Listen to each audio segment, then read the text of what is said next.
ये कहानी है रवि की। रवि एक मिल में काम करता था। 5 सालों से वो शहर की एक मिल में मजदूरी किया करता था। हेलो। हाँ बोलो रमा, कैसे फोन किया? हेलो जी, आप तो हमें गांव में लेने आने वाले थे, क्या हुआ जी, आप आए नहीं? रमा, अभी ठंड बहुत हो रही है और मेरे पास तुम्हें गांव से शहर लाने के लिए अभी पैसे भी नहीं है। तुम कुछ दिन और रुक जाओ वहाँ। क्या कहा आपने? ऐसा मत बोलिए। आप कब से बोल रहे हो कि हमें लेने आओगे? दीपू मुन्नी भी रोज आपका इंतजार करते हैं।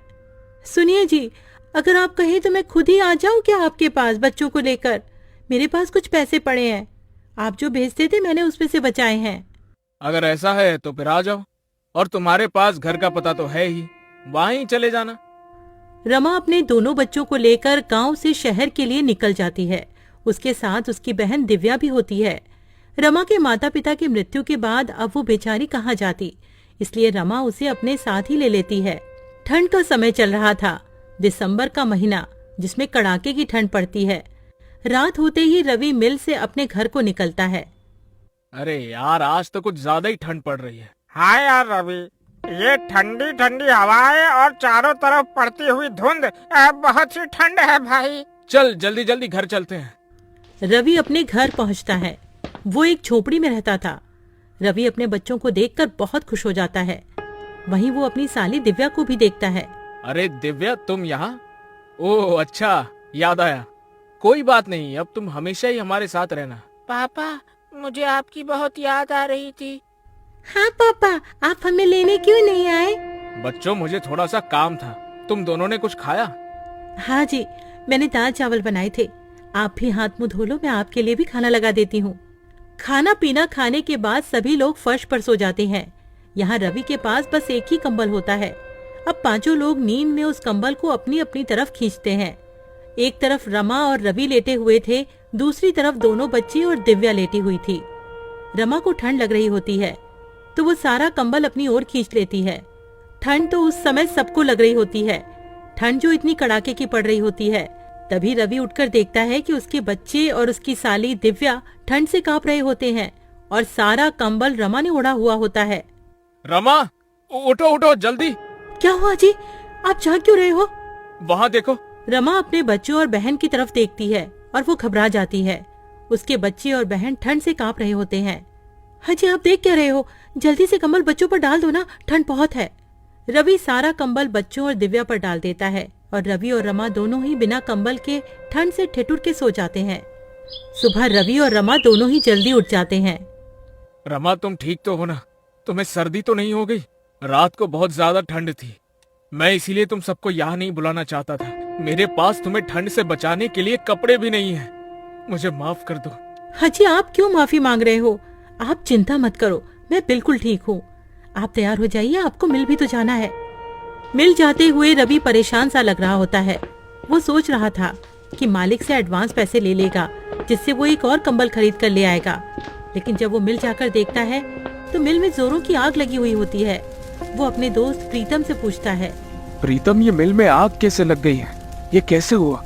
अरे क्या बताऊं यार, शॉर्ट सर्किट हो गया और मिल में आग लग गई। अभी मालिक आए थे, उन्होंने कहा कहीं और काम ढूंढ लो। मेरे पास इतना पैसा नहीं है कि मैं दोबारा काम शुरू कर पाऊं। रवि प्रीतम से ऐसा सुनकर और निराश हो जाता है और सोच में पड़ जाता है कि अब तो वो इतनी जल्दी कंबल कहाँ से लाएगा। ना काम है और ना ही पैसे। प्रीतम, अब हम क्या करेंगे? क्या काम करेंगे? देख भाई, मेरे पास कुछ पैसे हैं जिनसे मैं एक छोटी सी चाय की दुकान खोलूंगा। मेरे पास थोड़ी सी सेविंग्स है। तू बता, तू क्या करेगा? पता नहीं यार, मेरे पास तो पैसे भी नहीं है। जितने पैसे यहाँ से मिलते थे वो पैसे तो मैं अपने गांव भेज देता था।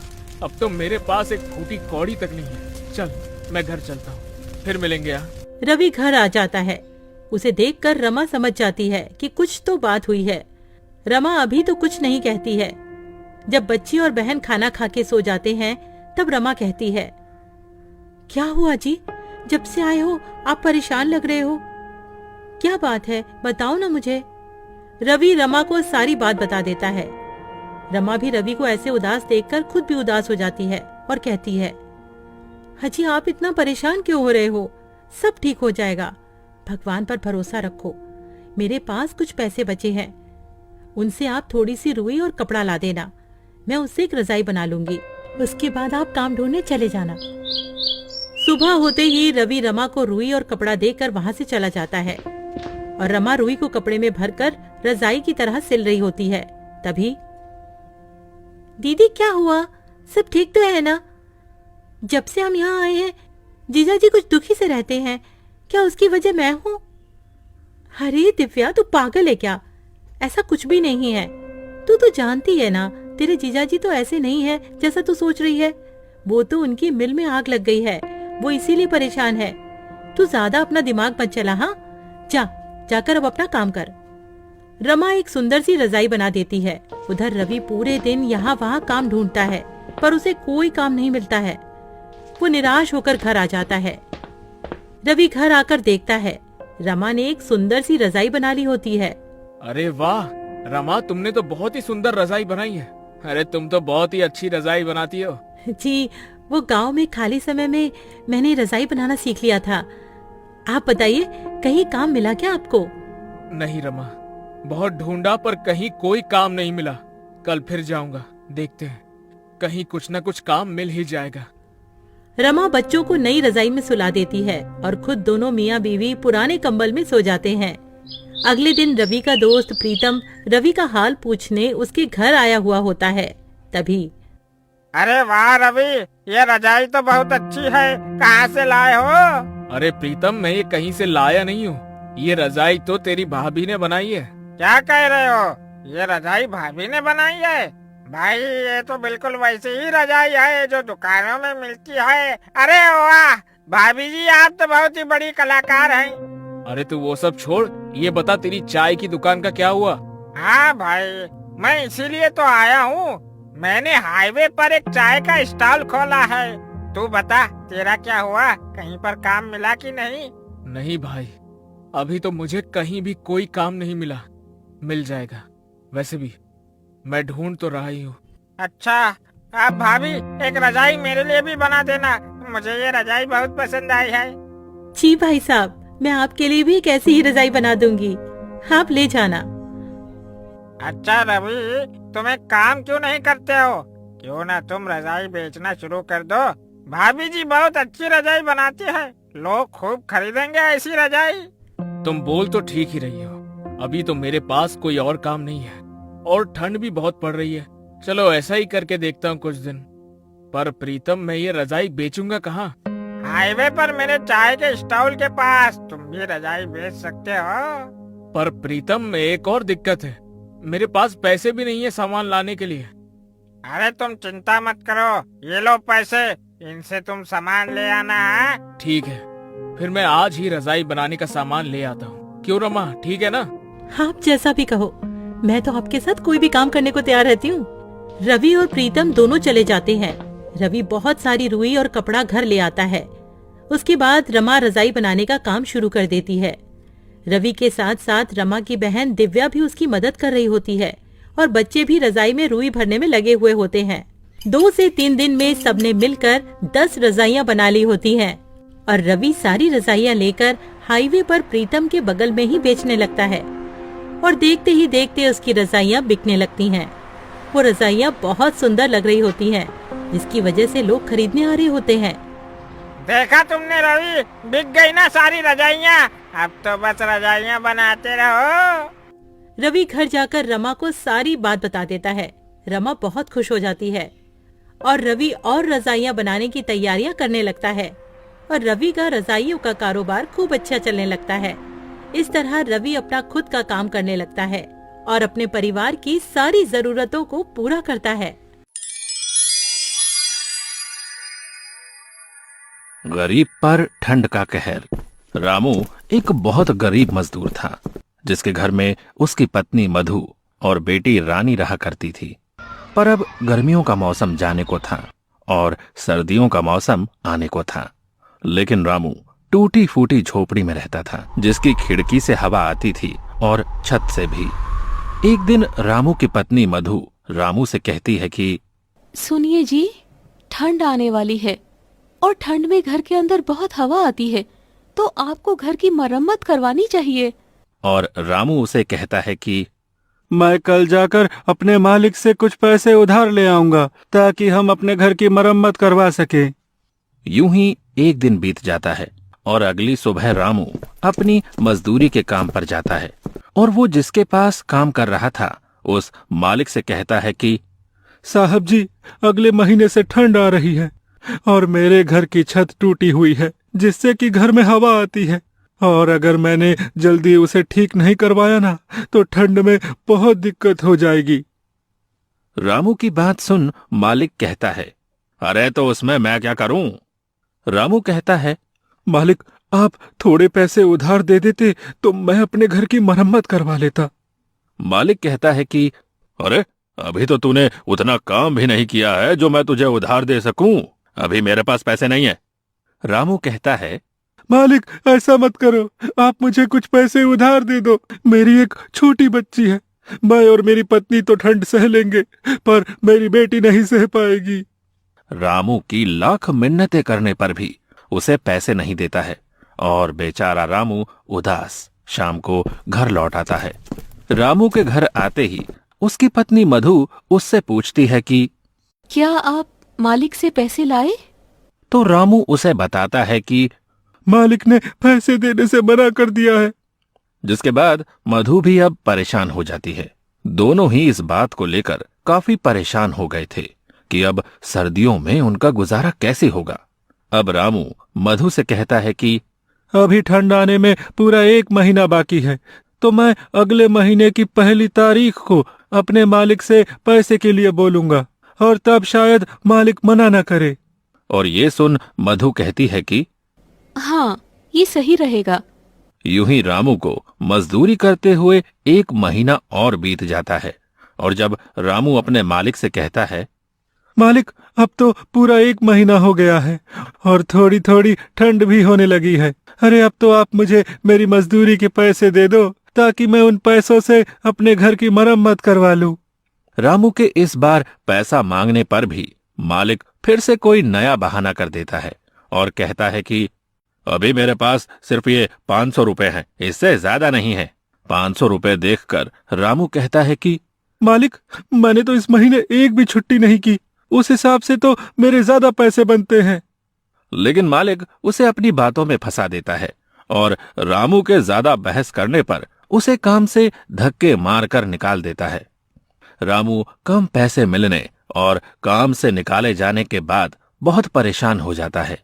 उसे समझ नहीं आता कि आगे वो क्या करे।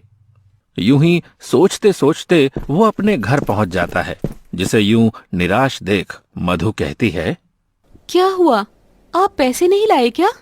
रामू मधु को बताता है कि अरे इस बार भी मालिक ने पूरे पैसे नहीं दिए और तो और मुझे काम से भी निकाल दिया है। ये बात सुनकर मधु चिंता में पड़ जाती है और कहती है कि अब घर कैसे चलेगा और ठंड में हमारा क्या होगा? रामू कहता है, तुम चिंता मत करो, मैं कहीं काम ढूंढता हूँ। इतना कहकर वो उन पैसों से घर में राशन भरवाता है और अब उसके पास पैसे खत्म हो गए थे। कुछ दिनों तक रामू यहाँ वहाँ काम की तलाश में भटकता है पर उसे कहीं काम नहीं मिलता। वहीं दूसरी ओर अब ठंड भी धीरे धीरे बढ़ने लगी थी और रात के समय रामू के घर में ठंडी हवा खिड़की और छत से आनी शुरू हो गई थी। ठंडी हवा की वजह से अब रामू, उसकी पत्नी और उसकी बेटी पूरी रात ठंड में कांपते रहे। उनके पास एक ही कंबल था, अब उसमें भी ठंड नहीं रुकती थी। एक रात बहुत ठंड पड़ रही थी और तेज ठंडी हवाएं चल रही थी, जिसकी वजह से रामू की बेटी रानी को तेज बुखार हो जाता है और मधु रामू से कहती है, देखिए जी, रानी को बहुत तेज बुखार हो रहा है, वो पूरी तरह तप रही है। रामू कहता है कि अरे मेरे पास तो 1 पैसा तक नहीं है, हम रानी को डॉक्टर के पास कैसे लेकर जाएंगे? मधु कहती है, कुछ तो करना होगा वरना रानी की तबीयत रात में और बिगड़ जाएगी। देखिए ना, कुछ तो कीजिए। वो रोने लगती है। दूसरी ओर रानी ठंड से कांप रही थी। रामू को कुछ समझ नहीं आ रहा था कि अब वो क्या करे।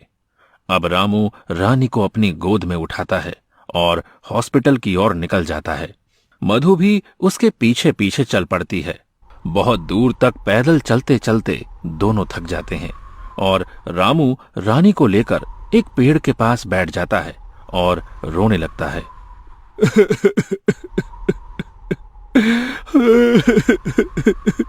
मुझे रोना आ रहा है अपनी लाचारी पर कि हमारे पास पैसे नहीं है कि हम अपनी बेटी को हॉस्पिटल तक ले जा सके।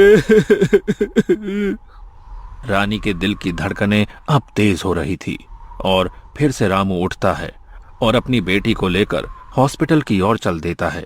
कुछ घंटों चलने के बाद वो मधु के साथ रानी को लेकर हॉस्पिटल पहुंच जाता है। लेकिन अफसोस, उसके पास पैसे न होने पर डॉक्टर रानी का इलाज करने से इनकार कर देते हैं और रामू, मधु और रानी को अस्पताल से बाहर कर देते हैं। अस्पताल की सीढ़ी पर रामू अपनी बेटी को गोद में लिए बैठा रो रहा था और दूसरी ओर ठंड धीरे धीरे बढ़ती जा रही थी। ज्यादा ठंड होने की वजह से अब तीनों ही बुखार से जूझ रहे थे और तीनों ही हॉस्पिटल की सीढ़ी पर बेहोश हो जाते हैं। अगली सुबह जब रामू की आंख खुलती है तो वो खुद को हॉस्पिटल के अंदर बेड पर पाता है। ये देख रामू के मन में बहुत से सवाल आते हैं।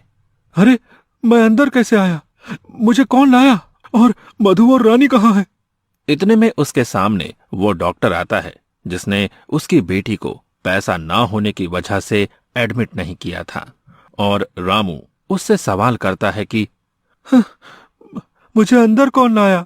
जिसके बाद डॉक्टर बताता है कि आपको एक औरत ने हॉस्पिटल में भर्ती करवाया क्योंकि आप सभी को ठंड लगने की वजह से तेज बुखार हो गया था और आप तीनों ही सीढ़ियों पर बेहोश थे। रामू उस औरत के बारे में पूछता है कि वो कौन है, तो डॉक्टर सामने की ओर इशारा करके उस औरत के बारे में बताता है। अब रामू जाकर उस औरत से बात करता है और पूछता है, आपका बहुत बहुत धन्यवाद, लेकिन आपने हमारी मदद क्यों की? तो वो औरत बताती है, मेरा आपके परिवार से कोई रिश्ता नहीं है, लेकिन एक टाइम था जब मेरे साथ भी ऐसा ही हुआ था और मेरी फैमिली बहुत गरीब थी। मैं भी किसी सड़क किनारे ठंड से जूझ रही थी और किसी नेक दिल इंसान ने इसी तरह हमारी मदद की थी। तब से आज तक वो औरत गरीबों की मदद करती है। ये सुनकर रामू उसे धन्यवाद कहता है और फिर रामू अपनी बेटी से मिलता है और अपनी पत्नी से भी। अब रामू से वो औरत पूछती है कि आखिर आपके साथ ऐसा क्या हुआ था जो सब इतनी देर रात तक हॉस्पिटल के बाहर बैठे थे? तो रामू उसे सारी बात बताता है, जिसके बाद वो औरत रामू और उसके परिवार की मदद करती है और रामू का घर भी बिल्कुल ठीक करवा देती है। अब रामू को गरीबी और ठंड दोनों से छुटकारा मिल जाता है।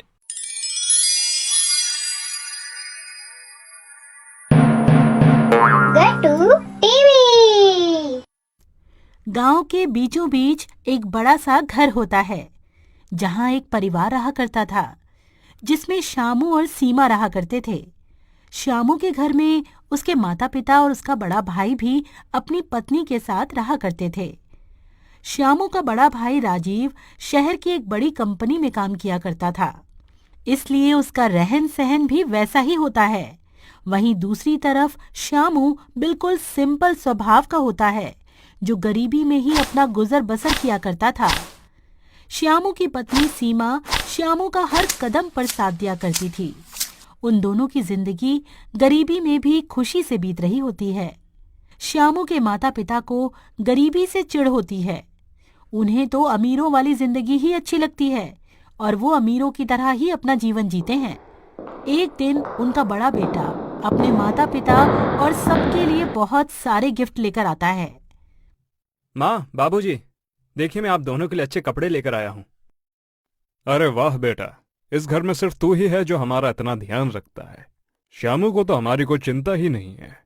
ना तो उसने कोई पढ़ाई की और ना कोई अच्छी नौकरी करता है। ये तो बस मजदूर बनकर ही रह गया है। श्यामू अपने पिता के ताने चुपचाप सिर झुकाकर सुनता रहता है और करता भी क्या बेचारा।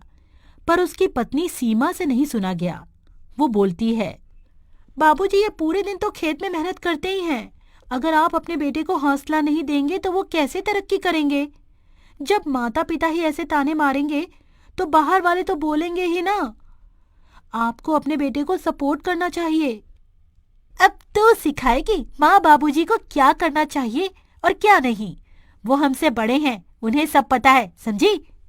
सीमा कुछ बोल पाती इससे पहले ही श्यामू ने इशारे से उसे मना कर दिया। हाँ, सीमा भाभी सही कह रही हैं। माता पिता तो हमेशा अपने बच्चों की भले की ही बात करते हैं। अरे बाबूजी, आप इन दोनों को छोड़ो। आप ये नए कपड़े तो पहनकर देखो, आप पर कैसे लगते हैं। इसी तरह दिन बीतते रहते हैं। श्यामू पूरे दिन मेहनत करता है, पर ना तो उसके माता पिता कुछ उसकी मदद करते हैं और ना ही उसका बड़ा भाई, बल्कि उसे हर बात पे कुछ न कुछ सुनाया करते हैं। राजीव शहर से पैसे कमा के लाता था, इसीलिए उसकी बहुत तारीफ हुआ करती थी। एक दिन की बात है। श्यामू, ये मैं क्या सुन रहा हूं? तुमने चोरी की है। देख तेरा बड़ा भाई कितने गुस्से में है। चोरी? कैसी चोरी? मैंने कोई चोरी नहीं की। देख श्याम, तू झूठ मत बोल। पहले ही लोग तुझे नकारा बोलकर बाबूजी को ताने मारते हैं, और अब तू चोरी भी करने लगा। तूने मेरे पर्स में से पैसे क्यों निकाले? बहुत हो गया श्याम, अब तू चोरी भी करने लगा। मुझे तुझसे ऐसी उम्मीद नहीं थी। अब बस बहुत हुआ। अब तू उस घर से चला जा और बाहर रहकर अपना जीवन बिता। इस घर में तेरे लिए कोई जगह नहीं है। चला जा यहां से। सही कहा आपने श्यामू बेटा, तूने हमारा बहुत नाम खराब किया है। वो तो तेरे बड़े भाई राजीव ने हमारी इज्जत बचा रखी है। उसने घर का बड़ा लड़का होने का फर्ज निभाया है, पर तूने तो आज तक हमारा सर झुकाया ही है। बस अब तुम अपना रास्ता अलग बना लो। यहाँ तुम दोनों की अब कोई जरूरत नहीं है। अपने माता पिता से ऐसी बातें सुनकर श्यामू और सीमा का दिल टूट जाता है। वो जानते थे कि उनके पास और कहीं कोई ठिकाना नहीं है, लेकिन फिर भी वो अपने माता पिता की बात मानकर घर छोड़ने का फैसला कर लेते हैं। माँ, बाबूजी, आप लोग मेरे भले के लिए ही ये सब कर रहे होंगे। अपने माता पिता की आज्ञा मानना मेरा फर्ज है। चलो सीमा, चलते हैं। दोनों घर से निकल जाते हैं। श्यामू और सीमा गांव से बाहर एक टूटी फूटी झोपड़ी किराए पर लेकर रहने लगते हैं। अब उनके पास खाने पीने के लिए भी बहुत कम सामान होता है। देखा जी आपने, अपना तीर सीधा जाकर निशाने पे लगा है। अब वो नकारा श्यामू हमारे रास्ते से हट गया, समझो। सही कहा तुमने, बस बाबूजी को पता मत चलने देना। वहीं दूसरी तरफ श्यामू उदास बैठा होता है। तब सीमा श्यामू से कहती है, आप चिंता क्यों करते हो जी?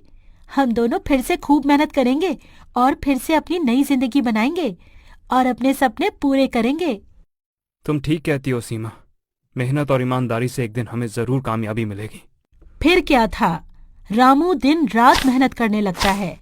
कभी खेतों में मजदूरी करता तो कभी लकड़ियां काटा करता है। सीमा भी पास की एक महिला के साथ सिलाई का काम सीखने लगती है। दोनों की जिंदगी मुश्किलों से भरी पड़ी होती है, पर वो हार नहीं मानते हैं। भाभी, मेरे पति बाहर मेहनत करते हैं, मेरा भी तो फर्ज बनता है ना कि मैं भी उनकी मदद करूं। क्या आप मुझे भी सिलाई कढ़ाई का काम सिखा सकती हो? अरे क्यों नहीं सीमा, आजकल की लड़कियां तो अपने गरीब पति को छोड़कर ही भाग जाती हैं। वहीं तू है कि अपने पति का साथ देना चाहती है। तू चिंता मत कर, मैं तुझे सब कुछ सिखा दूंगी। कुछ ही दिनों में सुमन सिलाई कढ़ाई का सारा काम सीख जाती है और अब उसके पास सिलाई के बहुत सारे काम भी आने लगते हैं। अगर आप सही समझो तो कुछ पैसे मैं इकट्ठा करती हूँ, कुछ आप इकट्ठा करो और हम इस झोपड़ी के बाहर एक छोटी सी दुकान खोल लेते हैं। आप बाहर दुकान संभालना और मैं अंदर सिलाई का काम संभाल लूंगी। अरे वाह सीमा, ये तो बहुत ही अच्छा सुझाव है। मैं दिन रात मेहनत करके तुम्हारे लिए भी एक दुकान खोलूंगा। इस तरह सीमा और श्यामू ने अपनी मेहनत से एक दुकान खोल ली होती है। वहां वो कुछ पैसे कमाने लगते हैं और उनके जीवन में खुशियां आने लगती हैं। एक दिन सीमा श्यामू से कहती है, जी देखा आपने, अब हमारी हालत पहले से काफी ठीक हो गई है।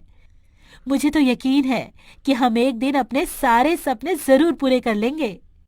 सीमा, तुम्हारी मेहनत ने ही मुझे ताकत दी है। हमारे पास कुछ नहीं था, तुम्हारी मेहनत और भरोसे ने ही हमें यहाँ तक पहुँचाया है। इस तरह दोनों की मेहनत रंग लाती है और समय के साथ उन दोनों की दुकान धीरे धीरे बड़ी हो जाती है। उनकी दुकान की चर्चा गांव भर में होने लगती है। गांव में वो दोनों अपनी एक छोटी सी कुटिया बनाकर अपने नए घर में खुशी खुशी रहने लगते हैं। एक दिन दो महिलाएं सीमा से मिलने आती हैं और कहती हैं, अरे सीमा, तुम तो बहुत अच्छे कपड़े सिलती हो। लोग हमारे कपड़ों की बहुत तारीफ करते हैं। थैंक यू दीदी, आप हमारे कस्टमर हो। आप खुश रहो, हमें और क्या चाहिए। हमें तो तुम दोनों की जोड़ी बहुत अच्छी लगती है। तुम्हारा पति तो दुकान में दिन रात मेहनत करता ही है।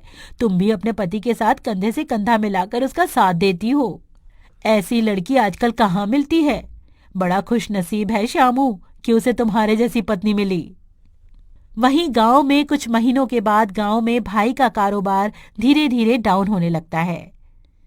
एक दिन राजीव की पत्नी उससे कहती है, अजी, इस परिवार की सारी जिम्मेदारी हमारे कंधों पर ही आ गई है। आपका कारोबार भी ठप हो गया है। अब आप अपने माता पिता से कह दो कि हम उनका बोझ अब और नहीं उठा सकते हैं। वो दोनों तो बस हमारे पैसों पर ऐश करते रहते हैं। आखिर उन्हें भी तो कुछ सोचना चाहिए। देखो सुलेखा, तुम बात तो बिल्कुल सही कह रही हो, लेकिन मैं अपने माँ बाप के साथ ये सब नहीं कर सकता हूँ। पर कम से कम उन्हें खुद तो सोचना चाहिए कि दिन रात हमारा खाना खाकर अच्छे अच्छे कपड़े पहनकर यहाँ दिन रात पड़े रहते हैं। उन्हें तो खुद इस घर से निकल जाना चाहिए। बेकार में हम पर बोझ बने हुए हैं। तभी बाहर राजीव के माता पिता चुपके से सारी बातें उनकी सुन लेते हैं और सोचते हैं कि उन्होंने श्यामू के साथ अन्याय किया था। उन्हें अपने फैसले पर पछतावा हो रहा होता है। हमसे बहुत बड़ी गलती हो गई जी। हमने अपने ही बेटे के साथ इतना बड़ा अन्याय किया, जो सच में अपनी ईमानदारी से हमारी जिंदगी को संवार रहा था। उसे हमने अपने घर से निकाल दिया। तुमने बिल्कुल सही कहा।